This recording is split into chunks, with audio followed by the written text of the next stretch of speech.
Hi C A ഫൗണ്ടേഷൻ്റെ paper 4 ആയ business എക്കണോമിക്സിൻ്റെ chapter 2 theory of demand and supply എന്ന ചാപ്റ്ററിലെ expansion and contraction of demand, shift of demand. So ഈ രണ്ട് പോർഷനാണ് ഈ വീഡിയോയിൽ നമ്മൾ നോക്കാൻ പോകുന്നത്. ഇത് രണ്ടും ഈസി ആയിട്ടൊരു കൺസെപ്റ്റാണ്. പ്രോപ്പർ ആയിട്ടുള്ള അണ്ടർസ്റ്റാൻഡിങ് ഉണ്ടെങ്കിൽ നമുക്ക് ഈ പോർഷനിൽ ഇരുന്ന് വന്ന ക്വസ്റ്റ്യൻസിന് ഈസി ആയിട്ട് ആൻസർ ചെയ്യാൻ പറ്റും. സോ എക്സ്പാൻഷൻ ഓഫ് ഡിമാൻഡ് അല്ലെങ്കിൽ കോൺട്രാക്ഷൻ ഓഫ് ഡിമാൻഡ് ഇങ്ങനെയൊക്കെ പറയുന്നത് എന്താണെന്ന് നമ്മൾ നോക്കാം. When as a result of decrease in price, എങ്ങനെയാ പ്രൈസ് കുറയുമ്പോൾ നമുക്കറിയാലോ ക്വാണ്ടിറ്റി ഡിമാൻഡ് എന്താകും, കൂടും. ഒരു പ്രോഡക്റ്റിന്റെ പ്രൈസ് കുറയും തോറും അതിന് ഡിമാൻഡ് കൂടും. നമ്മൾ നോക്കിയതാണ് പ്രീവിയസ് വീഡിയോയിൽ. സോ അതിന്റെ ക്വാണ്ടിറ്റി ഡിമാൻഡ് കൂടും. ഇതിനെയാണ് നമ്മൾ എന്ത് പറയുക, എക്സ്പാൻഷൻ ഓഫ് ഡിമാൻഡ് എന്ന് പറയുക. ഒരു പ്രോഡക്റ്റിന്റെ പ്രൈസ് കുറയുമ്പോൾ അതിന്റെ ഡിമാൻഡ്, ക്വാണ്ടിറ്റി ഡിമാൻഡ് കൂടും. അതാണ് എക്സ്പാൻഷൻ ഓഫ് ഡിമാൻഡ്. അതേപോലെ ഒരു പ്രോഡക്റ്റിന്റെ പ്രൈസ് കൂടുമ്പോൾ യൂഷ്വലി എന്ത് സംഭവിക്കും, അതിന്റെ ക്വാണ്ടിറ്റി ഡിമാൻഡ് എന്താകും, കുറയും. പ്രൈസ് കൂടുമ്പോൾ ഡിമാൻഡ് കുറയുമല്ലോ ഒരു പ്രോഡക്റ്റിന്റെ ക്വാണ്ടിറ്റി ഡിമാൻഡ്. അതിനെയാണ് കോൺട്രാക്ഷൻ ഓഫ് ഡിമാൻഡ് എന്ന് പറയുക. ഇത് നമ്മൾ ഒരു എക്സാമ്പിൾ ആയിട്ട് നോക്കാം, ഒരു ഫിഗർ വെച്ച് നോക്കാം. ഫോർ എക്സാമ്പിൾ പി, ഇതാണ് ഇനിഷ്യൽ പ്രൈസ് അല്ലെങ്കിൽ ഒറിജിനൽ പ്രൈസ് എന്ന് കൂട്ടുക. സോ ഇത് എം, അതിന്റെ ഡിമാൻഡ്. സോ ഇതാണ് ഒരു പ്രോഡക്റ്റിന്റെ ഒറിജിനൽ പ്രൈസ് ആയിട്ടുള്ളത്.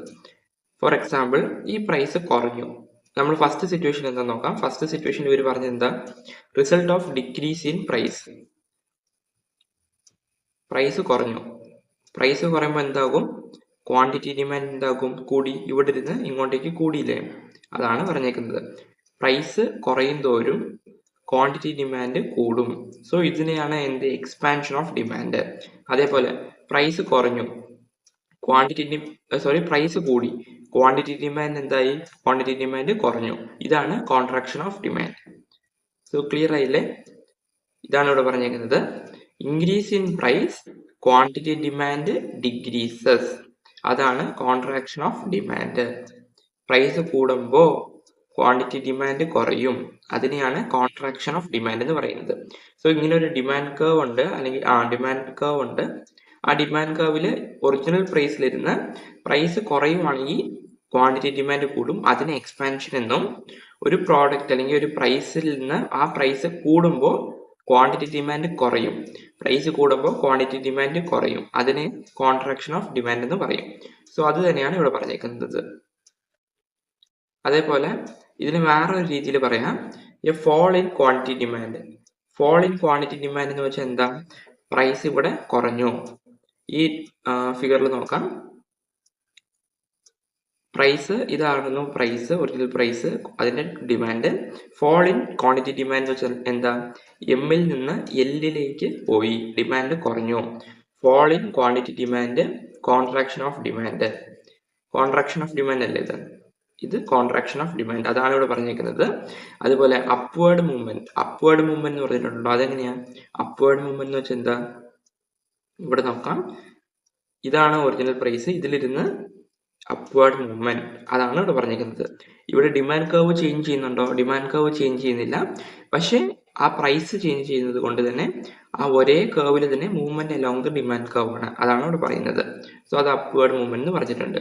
അതേപോലെ എക്സ്പാൻഷൻ എങ്ങനെയാ, എക്സ്പാൻഷൻ ഓഫ് ഡിമാൻഡ് കർവിനെ rise in quantity demand. Quantity demand എമ്മിലായിരുന്നു, എന്നിലേക്ക് റൈസ് ചെയ്തല്ലേ, അതുകൊണ്ടാണ് എക്സ്പാൻഡ് ചെയ്തു എന്ന് പറയുന്നത്. അതാണ് റൈസ് ഇൻ ഡിമാൻഡ് കർവ് അല്ലെങ്കിൽ ഡൗൺവേർഡ് മൂവ്മെന്റ്. ഇത് ഇവിടെ നിന്ന് താഴേക്ക് മൂവ്മെന്റ് ചെയ്തില്ലേ, അതാണ് downward movement.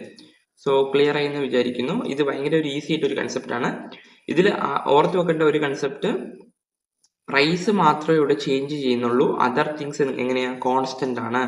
So expansion and contraction of ഡിമാൻഡിൽ പ്രൈസ് മാത്രം ചേഞ്ച് ചെയ്യുന്നുള്ളൂ, അതർ തിങ്സ് എങ്ങനെയായിരിക്കും, കോൺസ്റ്റന്റ് ആയിരിക്കും. സോ അത് ഓർത്ത് വെച്ചാൽ മതി, വേറെ ഒന്നും ഓർക്കണ്ട.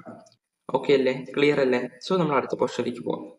Increase and decrease in demand, ഇതെന്താ നോക്കാം. Expansion and contraction of demand എങ്ങനെയാണ് നമ്മൾ നോക്കിയത്. എക്സ്പാൻഷനും കോൺട്രാക്ഷനും എങ്ങനെയാണ് ചേഞ്ച് ചെയ്യുന്നത്, പ്രൈസിൽ ചേഞ്ച് ചെയ്യുന്നത് കൊണ്ട്, പ്രൈസ് മാത്രം മാറുന്നത് കൊണ്ട് മാത്രമാണ് ആ ഡിമാൻഡ് കർവ് അല്ലെങ്കിൽ ആ എക്സ്പാൻഷനും കോൺട്രാക്ഷനും സംഭവിക്കുന്നത്. ഓക്കെ അല്ലേ? അതർ തിങ്സ് എങ്ങനെയായിരിക്കും, അതർ തിങ്സ് എന്തൊക്കെയാ, income, taste, propensity to consume. So ഇതൊക്കെ ജസ്റ്റ് പറഞ്ഞിട്ടുണ്ട്. പ്രൈസ് ഓഫ് റിലേറ്റഡ് ഗുഡ്സ്, ഇതൊക്കെ എങ്ങനെയായിരിക്കും, കോൺസ്റ്റന്റ് ആയിരിക്കും. പ്രൈസ് മാത്രമായിരിക്കും എക്സ്പാൻഷൻ കോൺട്രാക്ഷൻ എന്നതിൽ ചേഞ്ച് ചെയ്യുന്നത്, ബാക്കിയെല്ലാം കോൺസ്റ്റന്റ് ആണ്. So consumers move downwards or upwards. ഇത് നമ്മൾ നോക്കിയല്ലോ, അപ്വേർഡ് ചെയ്യും അല്ലെങ്കിൽ ഡൗൺവേർഡ് മൂവ് ചെയ്യും. Expansion, contraction. Suppose what happen if there is a change in consumer's taste, preference, income, the price of related goods or other factors. നമ്മളിപ്പോൾ നോക്കിയത് പ്രൈസിൽ change ചെയ്യുന്നത് കൊണ്ട് മാത്രമാണ്, ഈ ഡയഗ്രം നോക്കാം ഒന്നും കൂടെ. പ്രൈസിൽ ഇവിടെ ചേഞ്ച് ചെയ്യുന്നത് കൊണ്ട് മാത്രമാണ് എന്താവുന്നത്, എക്സ്പാൻഷൻ ആവുന്നത് അല്ലെങ്കിൽ കോൺട്രാക്ഷൻ ആവുന്നത്. ഈ ഡിമാൻഡ് കർവ് ഇവിടെ കോൺസ്റ്റന്റ് ആയിട്ടുണ്ട്, ഡി ടു ഡി ഇവിടെ കോൺസ്റ്റന്റ് ആയിട്ടുണ്ട്. പക്ഷേ പ്രൈസ് ചേഞ്ച് ചെയ്യുന്നത് കൊണ്ട് മാത്രം എന്താ, പ്രൈസിലുള്ളത് കൊണ്ട് എക്സ്പാൻഡ് ചെയ്യുന്നു, അല്ലെങ്കിൽ കോൺട്രാക്ട് ചെയ്യുന്നു, അതാണ് പറയുന്നത്. ഇതൊക്കെ അതർ തിങ്സ് കോൺസ്റ്റന്റ് അല്ലേ. പക്ഷേ സപ്പോസ് അതർ തിങ്സ് കോൺസ്റ്റന്റ് അല്ലെങ്കിലോ എന്ത് സംഭവിക്കും, അതാണ് നമ്മൾ നോക്കാൻ പോകുന്നത്. Income, price of related goods ഒക്കെ കോൺസ്റ്റന്റ് അല്ലെങ്കിൽ എന്ത് സംഭവിക്കും നോക്കാം. സോ ഇത് എക്സാമ്പിൾ ആയിട്ട് നോക്കാം. ഇവിടെ ഒരു ഡിമാൻഡ് ഷെഡ്യൂൾ തന്നിട്ടുണ്ട്. നമ്മൾ ഡിമാൻഡ് ഷെഡ്യൂളൊക്കെ നോക്കിയതാണ്. ഡിമാൻഡ് ഷെഡ്യൂൾ എന്താ, ഒരു ടേബിളിലാണ് ഇത് തന്നത്. സോ അത് പ്രീവിയസ് വീഡിയോയിൽ നമ്മൾ അപ്ലോഡ് ചെയ്തിട്ടുണ്ട്. ഡിമാൻഡ് ഷെഡ്യൂൾ നമ്മൾ നോക്കാം. എ പ്രൈസ് എത്രയാ, 5 rupees. 5 rupeesനുള്ളപ്പോൾ ഇവിടെ ഇൻകം ആദ്യം 5,000 ആയിരുന്നു, അത് 10,000ലേക്ക് ചേഞ്ച് ചെയ്തിട്ടുണ്ട്. ഇൻകത്തിൽ ഉണ്ടാകുന്ന ചേഞ്ച് അതർ തിങ്സ് അല്ലേ, അതർ തിങ്സ് ഇവിടെ ചേഞ്ച് ചെയ്തിട്ടുണ്ട്. ആദ്യം 5 rupees ആയിരിക്കുമ്പോൾ നമ്മൾ 10 യൂണിറ്റ് മേടിച്ചാൽ മതി. Okay, X quantity of X ആണ് ഇവിടെ പറയുന്നത്. നമ്മൾ 10 യൂണിറ്റ് ആണ് ഡിമാൻഡ് ചെയ്യുന്നത്. 10,000 കിട്ടുമ്പോഴോ 15 യൂണിറ്റ് നമ്മൾ ഡിമാൻഡ് ചെയ്യുന്നുണ്ട്. അങ്ങനെ 4 യൂണിറ്റ് കിട്ടുമ്പോൾ 15, ഇവിടെ 20, ഇവിടെ 20, 25, അങ്ങനെ അപ് ടു 60 ഡിമാൻഡ് ചെയ്യുന്നുണ്ട്. ഇവിടെ 65 വരെ നമ്മൾ ഡിമാൻഡ് ചെയ്യുന്നുണ്ട്. സോ ഇതിന്റെ ഡിമാൻഡ് കർവ് നമ്മൾ നോക്കാം. ഫസ്റ്റ് ഡിമാൻഡ് കർവ് നോക്കാം. അതായത് ഫസ്റ്റ് പ്രൈസ് 5,000 ആയിരിക്കുമ്പോൾ ഉള്ള ഡിമാൻഡ് കർവ് നമുക്ക് നോക്കാം. 5 യൂണിറ്റ് ആയിരിക്കുമ്പോൾ, അതായത് പ്രൈസ് 5 ആയിരിക്കുമ്പോൾ വൈ ആക്സിസിൽ പ്രൈസും ഇവിടെ എന്തായിരിക്കും, ക്വാണ്ടിറ്റി ഡിമാൻഡ് ആയിരിക്കില്ലേ, നമ്മൾ നോക്കിയതാണിത്. 5 ആയിരിക്കുമ്പോൾ എങ്ങനെയായിരിക്കും, ഫസ്റ്റ് ഡിമാൻഡ് എത്രയാ, 10 യൂണിറ്റ് ഡിമാൻഡ് ചെയ്യുന്നുണ്ട്. 4 ആയിരിക്കുമ്പോഴോ 15 യൂണിറ്റ് നമ്മൾ ഡിമാൻഡ് ചെയ്യുന്നുണ്ട്. അതേപോലെ അപ് ടു 1 rupee ആയിരിക്കുമ്പോഴോ 60 വരെ നമ്മൾ ഡിമാൻഡ് ചെയ്യുന്നുണ്ട്. ഇതാണ് ഡിമാൻഡ് കർവ്. അതുകൊണ്ടാണ് ഡിമാൻഡ് കർവ് ഇങ്ങനെ ഇവിടെ വന്നത്. ഓക്കെ അല്ലേ. അതുപോലെ തന്നെ സെക്കൻഡ് എങ്ങനെയാ, ഇവിടെ 15, ഇവിടെ 20, 5 rupees ആയിരിക്കുമ്പോഴോ 15 ആണ് ഇവിടെ ഡിമാൻഡ് ചെയ്യുന്നത്. 15 ഓക്കെ അല്ലേ, 15 ഡിമാൻഡ് ചെയ്യുന്നുണ്ട്. ഓക്കെ ആണോ. അടുത്തെങ്ങനെയാ, 4 rupees ആയിരിക്കുമ്പോൾ 20. സോ അതിന്റെ ഡിമാൻഡ് കർവ് നമ്മളിങ്ങനെ 4 ആയിരിക്കുമ്പോൾ 20. ഓക്കെ അല്ലേ. അപ് ടു 1 rupee ആയിരിക്കുമ്പോൾ 65, 1 rupee ആയിരിക്കുമ്പോൾ 65 വരെ ഡിമാൻഡ് ചെയ്യുന്നുണ്ട്. സോ അതുകൊണ്ട് ഡിമാൻഡ് കർവ് ഇങ്ങനെ ഇരിക്കുന്നു. ഓക്കെ അല്ലേ. സോ ഇത് നോക്കാം. ഇപ്പൊ നമുക്ക് ഇതിൽ എന്താ മനസ്സിലാവണം, ഇതിൽ ഫസ്റ്റ് ഉണ്ടായിരുന്ന ഡിമാൻഡ് കർവ് ആണ് ഇത്. ഇതാണ് ഫസ്റ്റ് ഉണ്ടാവുന്ന ഡിമാൻഡ് കർവ്. അതിൽ ഇൻകം ചേഞ്ച് ചെയ്യുമ്പോൾ അതിലിരുന്ന് തന്നെ ഒരേ ഡിമാൻഡ് കർവിലാണ് മൂവ്മെന്റ് ഉണ്ടാകുന്നത്. ഫസ്റ്റ് എക്സ്പാൻഷൻ ആൻഡ് കോൺട്രാക്ഷനിൽ എങ്ങനെയായിരുന്നു, ഒരേ ഡിമാൻഡ് കർവിലായിരുന്നു മൂവ്മെന്റ് ഉണ്ടായിക്കൊണ്ടിരുന്നത്. പക്ഷെ ഇതിലെങ്ങനെയാ, അങ്ങനെയാണോ, അല്ലല്ലോ. ഒറിജിനൽ ഡിമാൻഡ് കർവ് ആണിത്. അതിലിരുന്ന് മുമ്പോട്ട്, അതായത് ഷിഫ്റ്റ് ചെയ്തിട്ടുണ്ട്, ഫ്രണ്ടിലേക്ക് അത് ഷിഫ്റ്റ് ചെയ്തിട്ടുണ്ട്. റൈറ്റ് വേർഡ് ഷിഫ്റ്റിന്റെ മീനിങ് തന്നെ increase in income. Suppose income ഒക്കെ ഡിക്രീസ് ചെയ്യുവാണെങ്കിലോ ലെഫ്റ്റ് വേർഡ് ഷിഫ്റ്റ് ആയിരിക്കും, അതായത് ബാക്ക് സൈഡിലുള്ള ലെഫ്റ്റ് വേർഡ് ഷിഫ്റ്റ് ആയിരിക്കും ചെയ്യുന്നത്. ഓക്കെ അല്ലേ, ക്ലിയർ ആണെന്ന് തോന്നുന്നു. Increase in the desire to purchase. So ഇതിനെ ഇൻകം കൂടുമ്പോൾ increase in desire to purchase ആണ് ഇവിടെ മെൻഷൻ ചെയ്യുന്നത്. നമുക്ക് ആദ്യം മേടിച്ചുകൊണ്ടിരുന്നത് 5 rupeesന് 10 യൂണിറ്റ് ആണെങ്കിൽ ഇൻകം കൂടിയുമ്പോൾ നമ്മൾ 15 യൂണിറ്റ്സ് മേടിക്കും. So increase in desire to purchase. Okay അല്ലേ. ഇവിടെ എന്നാ പറയുന്നതെന്ന് വെച്ചാൽ any change that increase the quantity demanded at every prices. ഇതിലെന്താ പറയുന്നത്, ഏതെങ്കിലും ഒരു ചേഞ്ച് അത് ക്വാണ്ടിറ്റി ഡിമാൻഡിന് ഇൻക്രീസ് ചെയ്യുന്നു. അതായത് ഓരോ പ്രൈസിലും, ഒരു പ്രൈസിൽ മാത്രമല്ല ഓരോ പ്രൈസിലും ഇൻക്രീസ് ചെയ്യുന്നതാണ്. ഡിമാൻഡ് കർവിനെ എന്ത് ചെയ്യുന്നു, റൈറ്റ് സൈഡിൽ ഷിഫ്റ്റ് ചെയ്യാൻ, അതായത് റൈറ്റ് സൈഡിൽ ഷിഫ്റ്റ് ചെയ്യുന്നു ഡിമാൻഡ് കർവ്. അതാണ് ഇൻക്രീസ് ഇൻ ഡിമാൻഡ്. ഇത് നമ്മൾ നോക്കാം. ഇവിടെ എന്താ പറയുന്നത്, that increased quantity demand at every price. നമ്മൾ ഫസ്റ്റ് സിറ്റുവേഷൻ നോക്കാം. ഫസ്റ്റ് സിറ്റുവേഷനിൽ നമ്മൾ എക്സ്പാൻഷൻ ആൻഡ് കോൺട്രാക്ഷൻ നോക്കുമ്പോൾ ഇത് ഇനിഷ്യൽ പ്രൈസ്. ഫോർ എക്സാമ്പിൾ ഇവിടെ 10 rupees ആണ് അസ്യൂം ചെയ്യുക. 10 rupeesൽ ഇരുന്ന് ഇവിടെ 5 rupeesലേക്ക് പ്രൈസ് കുറയുമ്പോൾ എന്ത് ചെയ്യുന്നു, ക്വാണ്ടിറ്റി ഡിമാൻഡ് കൂടുന്നു. ഡിമാൻഡ് ഇവിടെ ഇൻക്രീസ് ചെയ്യുന്നില്ലേ. അതേപോലെ 10 rupeesൽ ഇരുന്ന് സപ്പോസ് 15 rupeesലേക്ക് പ്രൈസ് ഇൻക്രീസ് ചെയ്യുമ്പോഴോ ക്വാണ്ടിറ്റി ഡിമാൻഡ് കുറയുന്നു. പക്ഷേ സെക്കൻഡ് സിറ്റുവേഷൻ നമ്മൾ നോക്കാം. സെക്കൻഡ് സിറ്റുവേഷനിൽ 5 rupees ആയിരിക്കുമ്പോൾ ഫസ്റ്റ് ഡിമാൻഡ് 10 യൂണിറ്റ്സ് ആയിരുന്നു. അതേപോലെ 5 rupee ആയിരിക്കുമ്പോൾ തന്നെ പിന്നീട് ഇൻകം 10,000ലേക്ക് ഇൻക്രീസ് ചെയ്യുമ്പോൾ 15 ആയിട്ട്. അതേപോലെ 4 rupee ആയിരിക്കുമ്പോൾ 15 ആയിരുന്നു, പിന്നെ 20ലേക്ക്. അപ്പോൾ ഇതിൽ എന്താ പറയുന്നത്, ഇതിൽ ഇത്രയും പ്രൈസിലും ഈച്ച് പ്രൈസിലും ഡിമാൻഡ് എന്ത് ചെയ്യുന്നു, ചേഞ്ച്, ക്വാണ്ടിറ്റി ഡിമാൻഡ് ഇൻക്രീസ് ചെയ്തുകൊണ്ടിരിക്കുന്നു. അതാണ് ഇവിടെ പറയുന്നത്. ഇവിടെ നോക്കുമ്പോൾ any change that increase the quantity demand at every prices. ഓരോ പ്രൈസിലും ചേഞ്ച് ചെയ്യുന്നത് കൊണ്ട് ഡിമാൻഡ് കർവിനെ എന്ത് ചെയ്യുന്നു, റൈറ്റ് സൈഡിൽ ഷിഫ്റ്റ് ചെയ്യുന്നു. അതാണ് ഇൻക്രീസ് ഇൻ ഡിമാൻഡ്. അതേപോലെ any change that decrease the quantity demand, quantity ഡിമാൻഡിനെ കുറയ്ക്കുന്നത് കൊണ്ട് അത് എങ്ങോട്ട് ഷിഫ്റ്റ് ചെയ്യുന്നു, ഡിമാൻഡ് കർവിനെ ലെഫ്റ്റ് സൈഡിൽ ഷിഫ്റ്റ് ചെയ്യുന്നു. അതാണ് ഡിക്രീസ് ഇൻ ഡിമാൻഡ്. അതായത് ഇവിടെ പറയുന്നത് ഇൻക്രീസ് ഇൻ ക്വാണ്ടിറ്റി ഡിമാൻഡ് എന്ന് വെച്ചാൽ ഇവിടെ മെൻഷൻ ചെയ്യുന്നത് എന്താ, ഇൻക്രീസ് ഇൻ ക്വാണ്ടിറ്റി ഡിമാൻഡ് എന്ന് വെച്ചാൽ 5 റുപ്പീസിന് ആദ്യം 10 യൂണിറ്റ് ആയിരുന്നു മേടിച്ചുകൊണ്ടിരുന്നത്, ഇപ്പോൾ 15 യൂണിറ്റ്സ് മേടിക്കാം. സപ്പോസ് 5 റുപ്പീസിന് ഫസ്റ്റ് നമ്മൾ 10 യൂണിറ്റ്സ് ആയിരുന്നു മേടിച്ചുകൊണ്ടിരുന്നത്. അത് കഴിഞ്ഞിട്ട് നമ്മൾ മേടിക്കുമ്പോൾ 5 യൂണിറ്റ്സ് ആണ് മേടിക്കുന്നത്, അല്ലെങ്കിൽ 15 നിന്ന് 10 ഇങ്ങനെ കുറഞ്ഞ് വരുവാന്ന് വെച്ചോ. ആ സിറ്റുവേഷനിലാണ് അത് ലെഫ്റ്റ് സൈഡിൽ ഷിഫ്റ്റ് ചെയ്യുന്നത്. അതാണ് ഇവിടെ പറയുന്നത്. ഓക്കെ അല്ലേ? അടുത്ത് നമ്മൾ നോക്കാം. ഇവിടെ ജസ്റ്റ് ഒരു ഡയഗ്രം ആയിട്ട് നിൽക്കും. അത് ഇൻക്രീസ് ഇൻ ഡിമാൻഡ്. ഇവിടെ പ്രൈസ് കോൺസ്റ്റന്റ് ആണ്. ഇതാണ് ഒറിജിനൽ പ്രൈസ്, ഇത് ഡിമാൻഡ് കർവ് ആണ്. ഇതാണ് ഡിമാൻഡ് കർവ്. ഇവിടെ 5000 ആയിരുന്നു ഇനിഷ്യൽ, 5000 ആയിരുന്നു ആദ്യം നമ്മുടെ ഇൻകം. പക്ഷേ സപ്പോസ് ഇൻക്രീസ് ഇൻ ഇൻകം സംഭവിച്ചു. ഇൻകം എത്രയാണ്, 10,000ലേക്ക് ഇൻക്രീസ് ചെയ്തു. അതുകൊണ്ട് പ്രൈസ് അവിടെ ചേഞ്ച് ചെയ്യുന്നുണ്ടോ? പ്രൈസ് കോൺസ്റ്റന്റ് ആയിരിക്കും. ഡിമാൻഡ് കർവിൽ എന്ത് ചെയ്യുന്നു, shift, rightward shift, increase in demand. Okay അല്ലേ?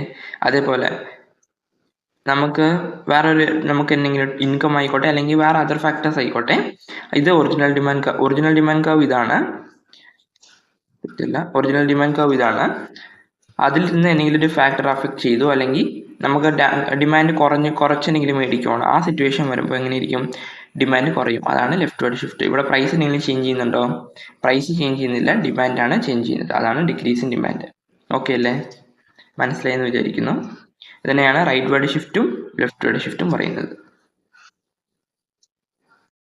അടുത്ത് നമ്മൾ നോക്കാൻ പോകുന്നത് increase in demand, decrease in demand, അല്ലെങ്കിൽ rightward shift leftward ഷിഫ്റ്റിന്റെ ഡിഫറൻസ് ആണ് നോക്കാൻ പോകുന്നത്.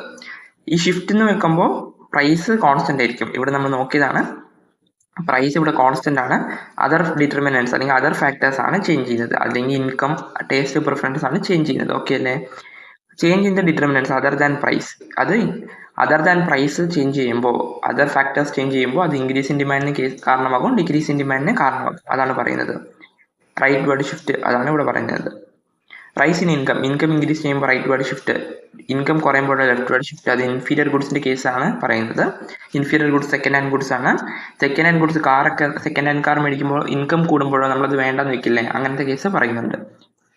ഇൻക്രീസ് ഇൻ വെൽത്തിന്റെ കേസോ, വെൽത്ത് കൂടുമ്പോൾ വെൽത്ത് കുറയും, വെൽത്ത് കൂടുമ്പോൾ റൈറ്റ് വേർഡും വെൽത്ത് കുറയുമ്പോൾ ലെഫ്റ്റ് വേർഡും. സബ്സ്റ്റിറ്റ്യൂട്ട് ഗുഡ്സിന്റെ പ്രൈസ് കൂടുമ്പോഴോ റൈറ്റ് വേർഡ് ഷിഫ്റ്റ് അല്ലേ. അതേപോലെ fall in the price of substitute goods, leftward shift. Fall in the price of complement കേസാണ് ഇവിടെ പറയുന്നത്. കോംപ്ലിമെന്റ്സിന്റെ പ്രൈസ് കുറയുമ്പോൾ റൈറ്റ് വേർഡ് ഷിഫ്റ്റ് ആയിരിക്കും. കോംപ്ലിമെന്റ്സ് എന്ന് വെച്ചാൽ എങ്ങനെയാണ്, കോംപ്ലിമെന്റ്സ് എന്ന് വെച്ചാൽ രണ്ട് പ്രോഡക്റ്റ് ഒന്നിച്ച് കൺസ്യൂം ചെയ്യുന്നത്. സബ്സ്റ്റിറ്റ്യൂട്ട് എന്ന് വെച്ചാൽ ടീ, കോഫി എന്ന രീതിയിലും, കോംപ്ലിമെന്റ്സ് എങ്ങനെയാണ്, പെട്രോൾ എന്ന രീതിയിലാണ് പറയുന്നത്. ഒരു പ്രോഡക്റ്റിന്റെ പ്രൈസ് കുറയുമ്പോഴാണ് അത് ഡിമാൻഡ് അവിടെ ഇൻക്രീസ് ചെയ്യുന്നത്. ഓക്കെ അല്ലേ? Rise in the price of complements. So ഇത് ലെഫ്റ്റ് വേർഡ് ഷിഫ്റ്റിന് കാരണമാകും. Increase in the number of buyers കൂടുമ്പോൾ, അത് യൂഷ്വൽ അറിയാം. ഇവിടെ decrease in buyers. Favour, taste, ഒരു പ്രോഡക്റ്റിന്റെ ടേസ്റ്റ് നമുക്ക് ടേസ്റ്റ് ആൻഡ് പ്രിഫറൻസ് ഉണ്ടാകുമ്പോൾ റൈറ്റ് വേർഡ് ഷിഫ്റ്റും, ടേസ്റ്റ് ആൻഡ് പ്രിഫറൻസ് ഇല്ലാത്ത പോലെ അല്ലെങ്കിൽ അഗെയിൻസ്റ്റ് ആയിരിക്കുമ്പോൾ എങ്ങനെയായിരിക്കും, ലെഫ്റ്റ് വേർഡ് ഷിഫ്റ്റ്. അതാണ് പറയുന്നത്. ഡിസ്ട്രിബ്യൂഷൻ ഓഫ് ഇൻകം, ഒരു പ്രോപ്പറായിട്ട് ഡിസ്ട്രിബ്യൂഷൻ ഫേവർ ഓഫ് കമ്മോഡിറ്റി ചെയ്യുമ്പോൾ റൈറ്റ് വേർഡും, റീഡിസ്ട്രിബ്യൂഷൻ നോട്ട് ഫേവർ ആയിരിക്കുമ്പോൾ എങ്ങനെയായിരിക്കും, ലെഫ്റ്റ് വേർഡ് ഷിഫ്റ്റും. അടുത്തെന്താ, expectation that price will rise in ഫ്യൂച്ചറിൽ ഒരു പ്രോഡക്റ്റിന് പ്രൈസ് ഇൻക്രീസ് ചെയ്യും. ഇപ്പോൾ 100 റുപ്പീസ് ആണ്, ഫ്യൂച്ചറിൽ 200 ആകുവാണെങ്കിൽ ഇപ്പോൾ അതിൻ്റെ ഡിമാൻഡ് കൂടും. അതേപോലെ ഫോൾ പ്രൈസ് ഇൻ ഫ്യൂച്ചർ. ഇപ്പോൾ 100 റുപ്പീസ് ആണ്, ഫ്യൂച്ചറിൽ എന്തായിരിക്കും, 50 റുപ്പീസ് ആയിട്ട് കുറയുവാണെങ്കിലോ ഇപ്പം ആരും മേടിക്കില്ലല്ലോ, demand curve leftward shift ആയിരിക്കും. ഗവൺമെൻറ് പോളിസീസ്, സബ്സിഡീസ് ഒക്കെ കൊടുക്കുമ്പോൾ നമ്മൾ ഡിമാൻഡ് കൂടും. അതേപോലെ ടാക്സ്, കൺസംഷനൊക്കെ ബാൻ ചെയ്യുവാണെങ്കിലോ അതിൻ്റെ ഡിമാൻഡ് കുറയും, ലെഫ്റ്റ് വേർഡ് ഷിഫ്റ്റ്. ഇത്രേ ഉള്ളൂ. ഇപ്പം നമുക്കൊരു ഓൾമോസ്റ്റ് ഒരു ഐഡിയ ഉണ്ടല്ലോ, increase in demand, decrease in demand, അല്ലെങ്കിൽ കോൺട്രാക്ഷൻ, എക്സ്പാൻഷൻ, കോൺട്രാക്ഷൻ ഒക്കെ ഒരു ഐഡിയ ഉണ്ടല്ലോ. സോ ഐഡിയ നമുക്ക് മതി. അടുത്ത് നമ്മൾ നോക്കാം movement along demand curve and shift of demand. Movement along the demand curve. Movement along demand curve എന്താ, expansion, contraction. Shift of demand കർവോ increase in demand, decrease in demand. അതാണ് ഇവിടെ പറയുന്നത്. രണ്ടും തമ്മിലുള്ള ഒരു comparison. Movement along demand curve, ഇതിലെന്താ പറയുന്നത്, movement along demand curve indicates change in the quantity demand. Quantity ഡിമാൻഡിൽ ഉണ്ടാകുന്ന ചേഞ്ച് ആണ് എക്സ്പാൻഷനും കോൺട്രാക്ഷനും പറയുന്നത്. ബിക്കോസ് അത് എന്തുകൊണ്ടാണ്? Price changes other factors remain constant. First നമ്മൾ എക്സ്പാൻഷൻ കോൺട്രാക്ഷൻ നോക്കുമ്പോൾ അവിടെ പ്രൈസ് ചേഞ്ച് ചെയ്തോ? പ്രൈസ് മാത്രമാണ് അവിടെ ചേഞ്ച് ചെയ്തത്. അതർ ഫാക്ടേഴ്സ് എന്തായിരുന്നു? കോൺസ്റ്റന്റ് ആയിരുന്നു. 10 രൂപയിലിരുന്ന് 15 രൂപയിലേക്ക് പ്രൈസ് ഇൻക്രീസ് ചെയ്യുവാണെങ്കിൽ, 10 to 15 ഇൻക്രീസ് ചെയ്യുവാണെങ്കിൽ പ്രൈസ് കൂടും. പ്രൈസ് കൂടുമ്പോൾ എന്താ? അതിൻ്റെ ഡിമാൻഡ് അതായത് ക്വാണ്ടിറ്റി ഡിമാൻഡ് കുറയും. അതുകൊണ്ട് തന്നെ കോൺട്രാക്ഷനും 10 റുപ്പീസിൽ നിന്ന് 5 റുപ്പീസിലേക്ക് പ്രൈസ് കുറയുവാണെങ്കിൽ എക്സ്പാൻഷനുമാണെന്ന് നമ്മൾ നോക്കി. സോ അതാണ് ഇവിടെ പറയുന്നത്. അതുകൊണ്ടാണ് A movement along demand curve indicates the quantity demand. ഇവിടെ എന്താ? Quantity demand. സോ ടേം ഓർത്ത് വെച്ചോ, എക്സ്പാൻഷൻ, കോൺട്രാക്ഷൻ, ക്വാണ്ടിറ്റി ഡിമാൻഡ് ആണ്. ഓക്കെ അല്ലേ? When economics speaks about the increase or decrease in A demand, increase in demand, decrease in demand എന്ന് വെച്ചാൽ എന്താ? Shift of demand, shift of the whole curve. Okay ആണോ? അതെന്തുകൊണ്ടാണ്? അവിടെ other things constant ആണ്. Other things first സിറ്റുവേഷനിൽ constant ആണ്. Second situation increase or ഡിക്രീസിൽ കോൺസ്റ്റന്റ് അല്ല. അതുകൊണ്ടാണ് പറയുന്നത്. നമ്മൾ ഫസ്റ്റ് തന്നെ നോക്കുക, ക്വാണ്ടിറ്റി ഡിമാൻഡും രണ്ടാണ്. ക്വാണ്ടിറ്റി ഡിമാൻഡിൽ പറയുന്നത് എന്താ? പ്രൈസ് ചേഞ്ച് ചെയ്യും, അതർ ഫാക്ടേഴ്സ് കോൺസ്റ്റന്റ് ആയിരിക്കും. ഡിമാൻഡിൽ പറയുന്നത് എന്താ? പ്രൈസ് അവിടെ ചേഞ്ച് ചെയ്യില്ല, പ്രൈസ് ആയിരിക്കും അവിടെ കോൺസ്റ്റന്റ്. അതർ ഫാക്ടേഴ്സ് ഇൻകം അവിടെ ചേഞ്ച് ചെയ്യും. ഓക്കെ ആണോ? അത് നന്നായിട്ട് ആലോചിച്ച് ഓർത്ത് വെക്കുക, അത് കൺഫ്യൂസ് ആകരുത്. ക്വാണ്ടിറ്റി ഡിമാൻഡും രണ്ടാണ്. ഓക്കെ, ലോ ഓഫ് ഡിമാൻഡ് എന്താ പറയുന്നത്? ക്വാണ്ടിറ്റി ഡിമാൻഡിനെ കുറിച്ചാണ് പറയുന്നത്, ഡിമാൻഡിനെ കുറിച്ചല്ല. ഓക്കെ അല്ലേ? Increase or decrease in demand refers to a shift of the whole curve. Change in the quantity demand means എന്താ? Movement along the curve. Okay അല്ലേ? ക്ലിയർ ആയില്ലേ ഇത്? Change in the demand represent ഡിമാൻഡിൽ ഉണ്ടാകുന്ന change. So ഇത് ഏത് demand? ഡിമാൻഡിൽ change ഉണ്ടായി എന്ന് വെച്ചാൽ ഷിഫ്റ്റ് ഓഫ് ഡിമാൻഡ് ആണ്, റൈറ്റ് ടു ലെഫ്റ്റ്. അതേപോലെ ചേഞ്ച് ഇൻ ക്വാണ്ടിറ്റി ഡിമാൻഡിൽ ഉണ്ടാകുന്ന ചേഞ്ച് എന്ന് പറയുവാണെങ്കിൽ ഏത് ചേഞ്ചാ? നമ്മൾ അതിൽ ആലോചിച്ച് നോക്കിയേ. ക്വാണ്ടിറ്റി ഡിമാൻഡ് എന്ന് വെച്ചാൽ പ്രൈസ് ആണ് അവിടെ ചേഞ്ച് ചെയ്യുന്നത്. അതർ തിങ്സ് എങ്ങനെ ആയിരിക്കും? കോൺസ്റ്റന്റ് ആയിരിക്കും. മൂവ്മെന്റ് അപ്വേർഡ് ഡൗൺവേർഡ് ആയിരിക്കും. Demand increase due to the factors other than price. ഇതിലെന്താ പറയുന്നത്? ഒരു ഡിമാൻഡ് ഇൻക്രീസ് ചെയ്തു, അതർ ദാൻ പ്രൈസ് എന്ന് വെച്ചാൽ അതർ ഡിറ്റർമിനൻസ്. പ്രൈസ് അവിടെ കോൺസ്റ്റന്റ് ആണ്, പക്ഷേ ഇൻകം കൂടി, അല്ലെങ്കിൽ ടേസ്റ്റ് ആൻഡ് പ്രിഫറൻസ് ഇൻക്രീസ് ചെയ്തു, ടേസ്റ്റ് ആൻഡ് പ്രിഫറൻസ് കുറഞ്ഞു, അല്ലെങ്കിൽ അങ്ങനത്തെ സിറ്റുവേഷൻ ഒക്കെ വന്നില്ലേ? ആ സിറ്റുവേഷൻ ഡിമാൻഡ് ഇൻക്രീസ് ചെയ്യുക എന്ന് വെച്ചാൽ അതർ ഫാക്ടേഴ്സ് എന്ന് വെച്ചാൽ ഇൻകം ഇൻക്രീസ് ചെയ്യുവാണെങ്കിൽ അതെന്താ? ഷിഫ്റ്റ് ആണ്. Firm can sell more existing price result in the increase revenue. Demand കൂടും, അതർ ഫാക്ടേഴ്സ് ഇൻക്രീസ് ചെയ്യുമ്പോൾ. അതുകൊണ്ട് ഫേമിന് എന്താ കിട്ടണേ? Firm sell more at existing price result in increase the revenue. ഇത് എക്സാമ്പിൾ പറയാം. ഒരു പ്രോഡക്റ്റിന് 100 റുപ്പീസ് ആണ്. ഒരു ഫേം കണ്ടിന്യൂസ് ആയിട്ട് ഒരു 100 കൺസ്യൂമേഴ്സിന് 100 റുപ്പീസിൻ്റെ ഒരു പ്രോഡക്റ്റ് സെല്ല് ചെയ്തുകൊണ്ടിരിക്കുക. അതായത് ഒരു പ്രോഡക്റ്റിന് 100 റുപ്പീസ് ആണ്. കൺസ്യൂമേഴ്സ് എത്ര ഉണ്ട്? ഇത് പ്രൈസ് ആണ് കേട്ടോ, ഇത് പ്രൈസ് ആണ്. ഓക്കെ, കൺസ്യൂമേഴ്സിൻ്റെ ഇൻകം എത്രയാണ്? 100 കൺസ്യൂമേഴ്സിന് കൊടുത്തുകൊണ്ടിരിക്കുവാണ്. ഓക്കെ അല്ലേ? ഇത് കൺസ്യൂമേഴ്സ് 100 റുപ്പീസിൻ്റെ പ്രോഡക്റ്റ് 100 കൺസ്യൂമേഴ്സിന് കൊടുത്തുകൊണ്ടിരിക്കുകയാണ്. സപ്പോസ് കൺസ്യൂമേഴ്സിൻ്റെ ഇൻകം ഒരു 100 200 ചേഞ്ച് ചെയ്തു എന്ന് അസ്യൂം ചെയ്യുക. ഇത് കൺസ്യൂമേഴ്സിൻ്റെ നമ്പർ ഓഫ് കൺസ്യൂമേഴ്സ് 100 ആണ്. കൺസ്യൂമേഴ്സിൻ്റെ ഇൻകം ഇൻക്രീസ് ചെയ്തു. കൺസ്യൂമേഴ്സിൻ്റെ ഇൻകം ഇൻക്രീസ് ചെയ്യുമ്പോൾ എന്ത് ചെയ്യും? കൺസ്യൂമേഴ്സ് ഈ കമ്മോഡിറ്റി 100 റുപ്പീസിൻ്റെ കമ്മോഡിറ്റി കൂടുതലായിട്ട് കൺസ്യൂം ചെയ്യാൻ ട്രൈ ചെയ്യില്ലേ? ഇത് പ്രൈസ് എന്തെങ്കിലും ഇവിടെ ചേഞ്ച് ചെയ്തോ? പ്രൈസ് ആ പ്രോഡക്റ്റിന് 100 റുപ്പീസ് തന്നെയാണ്, പക്ഷേ കൺസ്യൂമേഴ്സിൻ്റെ ഇൻകത്തിൽ ഉണ്ടാകുന്ന ചേഞ്ച് കൊണ്ട് കൺസ്യൂമേഴ്സ് കൂടുതലായിട്ട് 100 റുപ്പീസ് എന്ന ഈ കമ്മോഡിറ്റി കൺസ്യൂം ചെയ്യും. അതുകൊണ്ട് തന്നെ ഫസ്റ്റ് 100 കൺസ്യൂമേഴ്സ് ആണെങ്കിൽ ഇപ്പോൾ എത്ര കൺസ്യൂമേഴ്സ് കൺസ്യൂം ചെയ്യുക? 200 കൺസ്യൂമേഴ്സ് കൺസ്യൂം ചെയ്യുവാന്ന് അസ്യൂം ചെയ്യുക. അതാണ് ഇവിടെ പറയുന്നത്. ഡിമാൻഡ് ഇൻക്രീസ് ചെയ്തു. എന്തുകൊണ്ടാണ്? അതർ ഫാക്ടേഴ്സ് ഇൻകം ആണ് ഇവിടെ ചേഞ്ച് ചെയ്തത്. അതർ ഫാക്ടേഴ്സ് ചേഞ്ച് ചെയ്തത് കൊണ്ട് തന്നെ ഈ പ്രോഡക്റ്റ് 100 റുപ്പീസ് എന്ന പ്രോഡക്റ്റിൽ പ്രൈസ് ചേഞ്ച് ചെയ്തിട്ടില്ല, പക്ഷേ നമ്പർ ഓഫ് കൺസ്യൂമേഴ്സ് ചേഞ്ച് ചെയ്യുന്നുണ്ട്. Can sell more at existing price. 100 rupees ആണ് എക്സിസ്റ്റിംഗ് പ്രൈസ്. 100 റുപ്പീസിൽ തന്നെ കൂടുതൽ പേർക്ക് നമുക്ക് സെല്ല് ചെയ്യാൻ പറ്റും. ഓക്കെ അല്ലേ?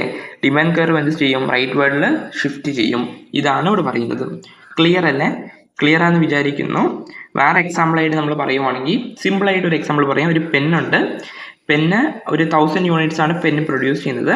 10 റുപ്പീസിൻ്റെ പെന്നാണെന്ന് അസ്യൂം ചെയ്യുക. എല്ലാവരും കുറേ പേര് കൺസ്യൂം ചെയ്യുന്നുണ്ട്, പക്ഷേ ഒരു ടൈം ആകുമ്പോൾ കുറേ പേര് ഇൻകം ഇൻക്രീസ് ചെയ്തു, അല്ലെങ്കിൽ കൂടുതൽ പേർക്ക് ടേസ്റ്റ് ആൻഡ് പ്രിഫറൻസ് ആ പെന്നിലേക്ക് ഇൻക്രീസ് ചെയ്തു. ഫോർ എക്സാമ്പിൾ പിൻ പോയിന്റ് എന്ന് കൂട്ടുക. പിൻ പോയിന്റ് അല്ലെങ്കിൽ ടെക്നോട്ടിപ്പ് ഏതെങ്കിലും ഒരു പെൻ, ആ പെന്നിലേക്ക് നന്നായിട്ട് ടേസ്റ്റ് ആൻഡ് പ്രിഫറൻസ് അല്ലെങ്കിൽ അവർക്ക് ഇഷ്ടപ്പെടാൻ തുടങ്ങി ആ പെൻ യൂസ് ചെയ്തപ്പോൾ. അതുകൊണ്ട് തന്നെ കൺസ്യൂമേഴ്സ് എല്ലാം യൂഷ്വലി മേടിക്കുന്ന കൺസ്യൂമേഴ്സിനോടൊപ്പം തന്നെ വേറെ കുറേ പേരും ആ പെൻ കൺസ്യൂം ചെയ്യാൻ തുടങ്ങി. അതുകൊണ്ട് തന്നെ ആ പെന്നിൻ്റെ പ്രൈസ് ചേഞ്ച് ചെയ്തു. പെന്ന് 10 രൂപയുടെ പെന്ന് 10 രൂപയ്ക്ക് തന്നെയാണ് വിൽക്കുന്നത്, പക്ഷെ കൺസ്യൂമേഴ്സ് കൂടുതലായിട്ട് അവിടെ മേടിക്കാൻ തുടങ്ങി. അതാണ് ഇവിടെ പറയുന്നത്. ഇൻക്രീസ് ഇൻ ഡിമാൻഡ് കൂടുന്നുണ്ട്. എന്തുകൊണ്ട്? അതർ ഫാക്ടേഴ്സ് ചേഞ്ച് ചെയ്യുന്നത് കൊണ്ട് തന്നെ ഡിമാൻഡ് കൂടുന്നുണ്ട്. അതുകൊണ്ട് ഡിമാൻഡ് കർവ് എന്ത് ചെയ്യുന്നുണ്ട്? റൈറ്റ് സൈഡിൽ ഷിഫ്റ്റ് ചെയ്യുന്നുണ്ട്. ഓക്കെ അല്ലേ? ഇതാണ് പറയുന്നത്. ഇപ്പം മനസ്സിലായോ? ഇൻക്രീസ് ഇൻ ഡിമാൻഡ് എന്താ, ഡിക്രീസ് ഇൻ ഡിമാൻഡ് എന്താ? അതായത് എക്സ്പാൻഷൻ ആൻഡ് കോൺട്രാക്ഷനിൽ ക്വാണ്ടിറ്റി ഡിമാൻഡിലാണ് ചേഞ്ച് വരുന്നത്, വേറെ ഒരു ഫാക്ടേഴ്സിൽ ചേഞ്ച് വരില്ല. ക്വാണ്ടിറ്റി ഡിമാൻഡിൽ ചേഞ്ച് വരുന്നുണ്ട്. അതിൻ്റെ മീനിങ് എന്താ? പ്രൈസിലാണ് അവിടെ ചേഞ്ച് വരുന്നത്. ഇവിടെ നോക്കുക, ക്വാണ്ടിറ്റി ഡിമാൻഡിൽ ചേഞ്ച് വരുന്നുണ്ടെന്ന് വെച്ചാൽ അവിടെ പ്രൈസിലാണ് ചേഞ്ച് ചെയ്യുന്നുണ്ട്. Price changes. അതർ തിങ്സ് എങ്ങനെയായിരിക്കും? അതർ തിങ്സ് കോൺസ്റ്റന്റ് ആയിരിക്കും. സോ അത് ഓർത്ത് വെക്കുക. ഇത് ശ്രദ്ധിച്ച് കേൾക്കുക.